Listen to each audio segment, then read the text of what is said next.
മറക്കില്ല എന്ന് പറയുന്നത് സത്യമാണോ? നിനക്ക് എവിടുന്ന് അങ്ങനെ ഒരു ഐഡിയ കിട്ടിയേ? ഞാൻ അങ്ങനെ വായിച്ചിട്ടുണ്ട്, പിന്നെ എന്റെ ഫ്രണ്ട്സ് ഒക്കെ അങ്ങനെ പറഞ്ഞിട്ടുണ്ട്. അങ്ങനെ പറയാൻ ചില കാരണങ്ങളുണ്ട്. കാരണം എന്താ വെച്ചാൽ പണ്ട് മുതലേ ആനകള് പഴയ വഴികള് അതുപോലെ വാട്ടർ ഹോൾസ് ഇതൊന്നും മറന്നു പോകാറില്ല. അങ്ങനെയൊക്കെയാണ് അവർ ഈ ഡ്രൈ ആയിട്ടുള്ള സമയത്തൊക്കെ സർവൈവ് ചെയ്ത് പോകുന്നത്. അപ്പൊ പണ്ട് മുതലേ ഈ വാട്ടർ ഹോളും വഴിയൊക്കെ എവിടെയാണ് ഇവർക്ക് ആരാ പറഞ്ഞു കൊടുക്കുന്നേ? ആനകൾ എപ്പോഴും കൂട്ടായിട്ടാണല്ലോ സഞ്ചരിക്കുകയും ജീവിക്കുകയൊക്കെ ചെയ്യുന്നത്. അപ്പൊ ഇവരുടെ കൂട്ടത്തിലെ ഏറ്റവും ഓൾഡസ്റ്റ് ആയിട്ടുള്ള ലേഡി എലിഫന്റ് ആണ് ഇവർക്ക് ഈ കാര്യങ്ങളൊക്കെ പറഞ്ഞു കൊടുക്കുക.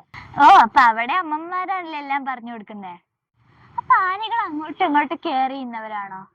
തീർച്ചയായിട്ടും അവർ തമ്മിൽ നല്ല ബോണ്ടിങ്ങും അണ്ടർസ്റ്റാൻഡിങ്ങും ഒക്കെ ഉണ്ട്. ഇപ്പൊ കൂട്ടത്തിലുള്ള ബേബി എലിഫന്റ്സിനെ നോക്കുക, അതുപോലെ ആരെങ്കിലും ഒരു ട്രബിളിൽ പെട്ടാൽ എല്ലാരും കൂടെ ഒരുമിച്ച് അവിടെ എത്തുക. അങ്ങനെ ഒരുമിച്ചാണ് ഇവർ എല്ലാ കാര്യങ്ങളും ചെയ്യുന്നത്. ഓ, അപ്പൊ അവരൊന്നും മറക്കില്ല എന്ന് പറയുന്ന അവരുടെ മെമ്മറി പവറിനെ കുറിച്ച് മാത്രല്ല അല്ലേ? അല്ല, അവരുടെ ഫാമിലി ബോണ്ടിങ്ങിനെ കുറിച്ചും അവരുടെ ഇത്തരം ഓർമ്മകളെ കുറിച്ചും കൂടിയാണ്.